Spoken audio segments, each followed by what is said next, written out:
अगर आप SS music से जुड़े रहना चाहते हैं तो इस चैनल को सब्सक्राइब करें और बेल आइकन को दबाना ना भूलें।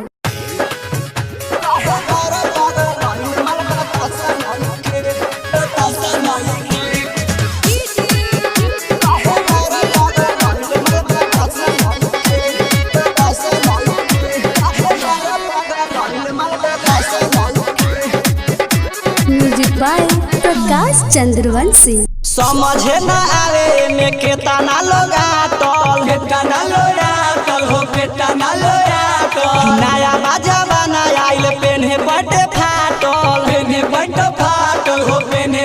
फाटल वैसे कही देही आके दशा नहीं खे कहे बारह पागल आइल मल बतासा नहीं के कहे बारह पागल आइल मल बतासा नहीं के कहे बारह पागल आइल मल बतासा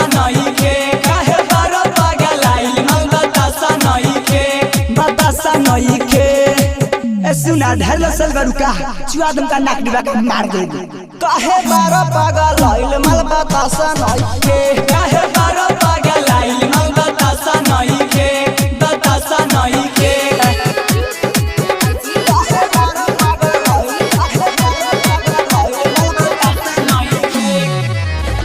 बतासा नहीं के काहे बारह पागल आइल मल बतासा नहीं के नया रहे माल जब रहे पैक हो चढ़ल जवानी एकर कोइलस के हैक हो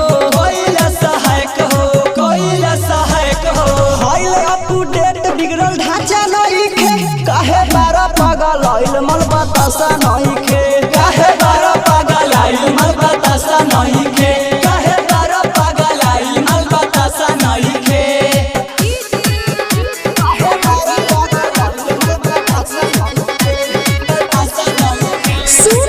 रिकॉर्डिंग स्टूडियो साहिबगंज।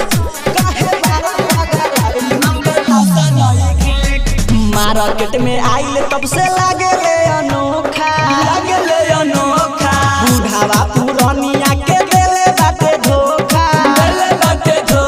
हो देले बाटे धोखा कहे राग से चंदन बाटे अच्छा नहीं खे कहे बारह पागल आइल मल बतासा नहीं के कहे बारह पागल आइल मल बतासा नहीं के कहे बारह पागल आइल मल बतासा नहीं के